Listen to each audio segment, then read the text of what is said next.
안녕하십니까. 시사주간 브리핑 김용도입니다. 시사주간 브리핑은 평상시 읽는 편안한 옷처럼 뉴스도 격식에 매이기보다 자유롭고 가볍게 보도한다는 것을 먼저 시청자분들께 전합니다. 1월 23일 넷째 주 시사주간 브리핑은 지난 한 주간 동안 우리 사회를 달궜던 정치, 사회, 경제 이슈들을 모아 바삭바삭하게 튀겨볼까 합니다. 그럼 첫 번째 이슈입니다. 국회의원의 재테크는 어디까지 허용해야 하나? 시청자분들은 국회의원의 재테크를 어떻게 생각하고 있습니까? 얼마 전까지 더불어민주당 의원이었죠. 문화체육관광 소속 손혜원 의원이 목포 부동산 투기 의혹을 받자 사실무근이라고 반박해오다가 지난 20일 갑작스럽게 당적을 포기하는 기자회견을 가졌습니다. 당내 만료에도 본인이 당적을 포기했다고 하지만 석연치 않다는 시각이 지배적이더군요. 손 의원이 전적으로 의혹이 대상이 되고 있는 것은 목포 문화재거리 조성사업 대상 후보지 건물들을 보좌관 남편과 친척들의 명의로 매입했다는 것인데, 처음 의혹을 부인하다가 직간접적으로 매입을 했다는 증거들이 속속 드러나고 있는 상황입니다. 과거 손 의원은 전통산업에 대한 관심과 애정이 남달라 자개장을 수집하고 이를 직접 매매에 참여하기도 했었습니다.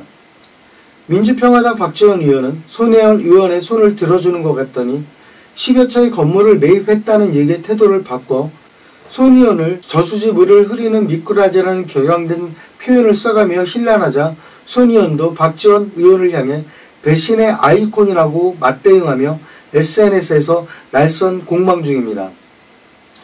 다음 소식입니다. 박근혜 정부에 돌아온 용팔이. 무슨 얘기일까요? 박근혜 정부의 마지막 청직이 황교안 전 국무총리가 기나긴 침묵을 깨고 2월 전당대회를 앞둔 자유한국당에 지난 15일 입당하면서 당대표라는 권좌의 새 주인이 될 수 있을지 비상한 관심이 모아지고 있습니다.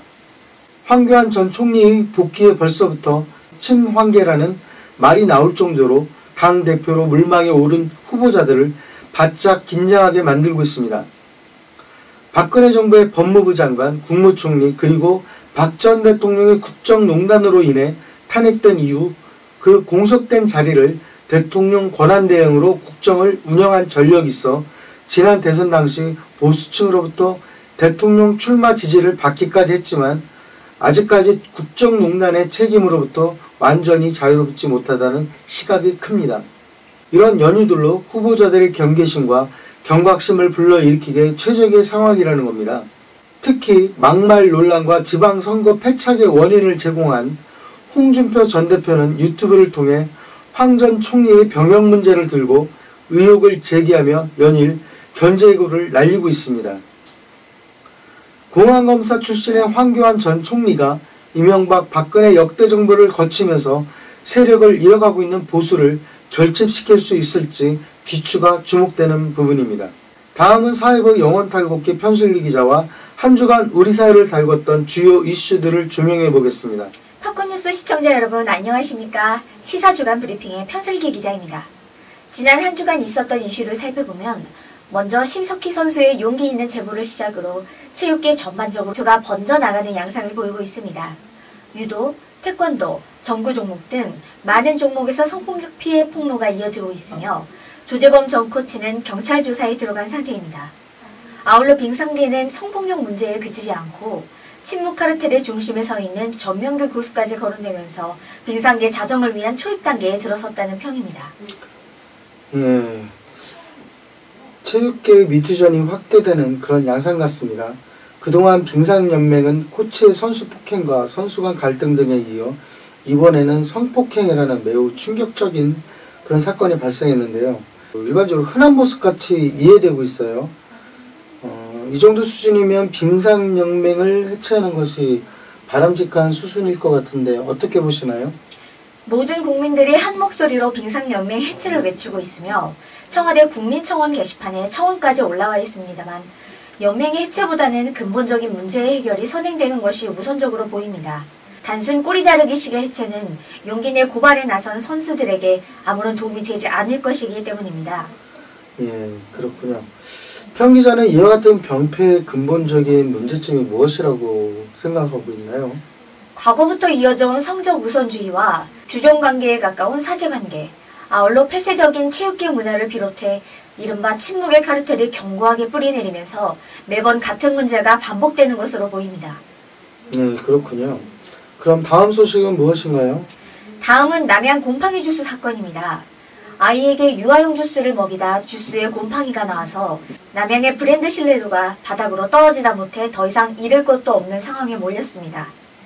남양 측은 제품 유통 과정에서 충격으로 인한 미세한 구멍이 생기면서 곰팡이가 생겼다는 공식 입장을 내놨지만 국민들은 냉랭한 반응을 보이고 있습니다. 네, 이 같은 뉴스들을 접할 때면 먹고 마시는 것에 공포감마저 들 수밖에 없는데요. 특히 그 유아용 주스에서 곰팡이가 나왔다는 것 자체만으로도 매우 소름 끼치는 일 같습니다. 남양은 이전에도 이와 유사한 사례가 있었나요? 네, 유아들이 먹는 분유에서 이물질 검출이 수차례 있었으며 아이를 키우는 주부들의 제보가 이어지고 있는 상황입니다. 또한 이번 사건의 계기로 남양 음료 제품에서 곰팡이가 발견됐다며 동일한 사례를 사진과 함께 제보하는 누리꾼들도 상당수 있었습니다. 예. 그러면 남양의 재발 방지 대책은 무엇이라고 얘기하고 있나요? 남양은 본 사건이 배송 및 운송 과정에 예상치 못한 취약점으로 인해 발생했다는 공지와 함께 현재 사용되고 있는 종이캔 용기의 안전성이 보완되기 전까지 해당 용기를 사용한 전 제품의 판매를 중단하고 남양유업이 보관 중인 제품까지 전량 폐기하겠다고 밝혔습니다. 이번에도 역시 잘못을 외부 전문 업체로 돌리며 교묘하게 잘못을 회피하는 모습을 보이고 있어 국민들의 남양 불매는 앞으로도 계속 이어질 전망입니다. 식음료 생산하는 기업들은 자녀들에게도 동일한 제품을 먹이고 있는지 궁금합니다. 내 가족이 먹을 음식이라면 한 번 더 생각하고 꼼꼼히 위생에 신경 쓰지 않았을까 하는 그런 생각이 들기 때문입니다. 이번에는 경제부 최한민 기자와 함께 경제계 주요 이슈들을 들여다보겠습니다.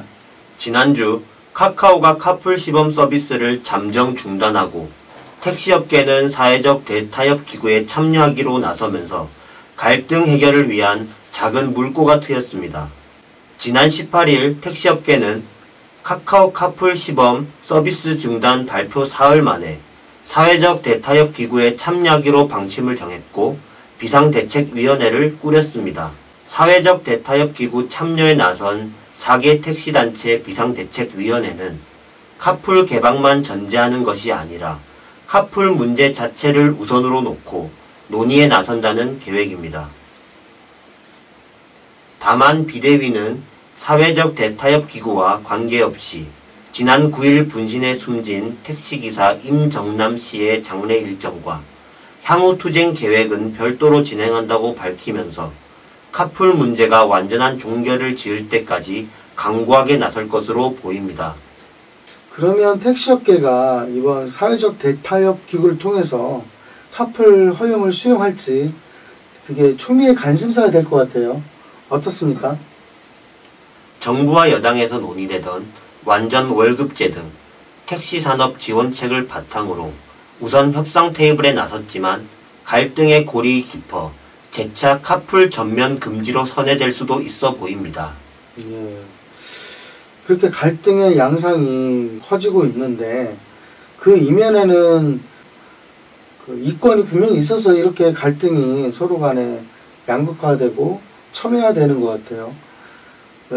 카풀 시장의 규모가 궁금한데 어느 정도로 파악되고 있는지 추정되고 있는지 알 수 있을까요? 네.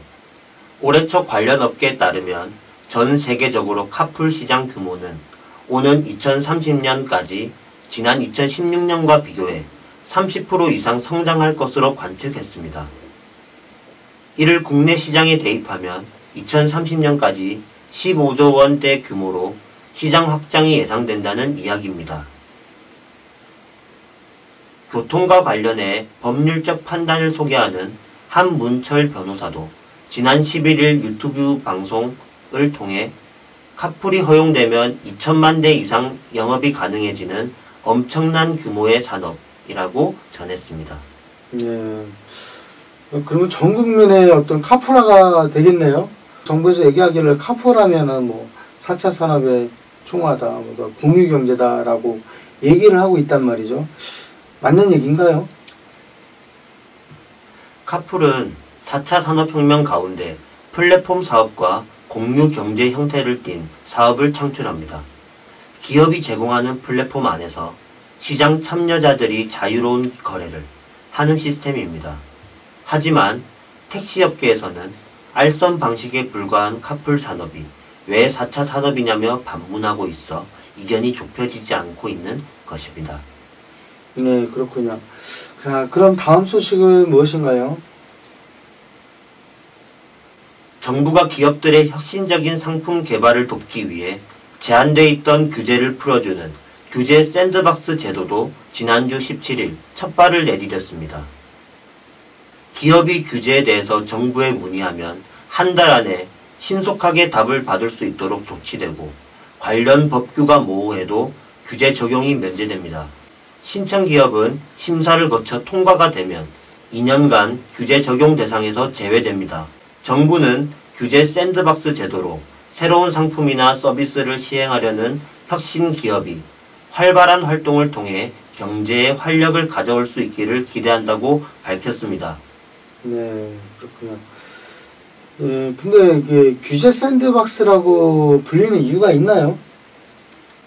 규제 샌드박스는 어린이들이 자유롭게 뛰노는 모래 놀이터처럼 규제가 없는 환경을 주고 그 속에서 다양한 아이디어를 마음껏 펼칠 수 있도록 제도를 시행한다고 해서 이렇게 부릅니다. 그렇군요. 그런데 전혀 새로운 상품이나 서비스라면 상관없겠지만 기존에 있던 시장과 맞부딪힐 수밖에 없는 그런 상황들도 초래될 것 같아요. 예를 들자면은 뭐 새로운 상품이죠. 전혀 없었던 상품이라면 모르겠지만 또 전혀 없었던 서비스라면 모르겠지만 기존에 있던 서비스나 상품에서 좀 더 업그레이드해서 발전된 모습으로 나오면 기존 시장과 신규 진출하려는 그런 기업들과 마찰이 생길 수밖에 없을 텐데 정부의 연착륙을 위한 제도적 안전장치는 무엇이라고 보시나요? 현재로서는 그 안전장치는 매우 미흡한 수준입니다. 정부는 산업의 제한을 막아온 규제를 풀어줌으로써 산업의 다양화와 확대를 이끌어낼 것으로 기대하고 있지만 차별적 혜택이라는 시선 등 기존 시장과의 마찰을 해소할 보완책도 조속히 마련돼야 한다고 생각합니다. 우리 사회 갈등을 해소하기 위해 정부와 집권 여당 주도로 만들어진 사회적 대타협기구와 갈등의 고를 해소하고 다 함께 살아나갈 수 있는 길을 열어줄 수 있을지 또는 자본력 있는 기업만 살아남을 수 있는 환경을 조성할 것인지 비상한 관심이 모아집니다. 아울러 규제 완화를 통해 경제산업에 활력을 불어넣겠다는 발상은 좋지만 제도적 안전장치가 필요할 것으로 보입니다. 지금까지 팝콘 뉴스의 시사주간 브리핑과 함께해 주신 시청자분들께 감사드립니다. 이상 시사주간 브리핑 길라잡이 김용도였습니다. 고맙습니다.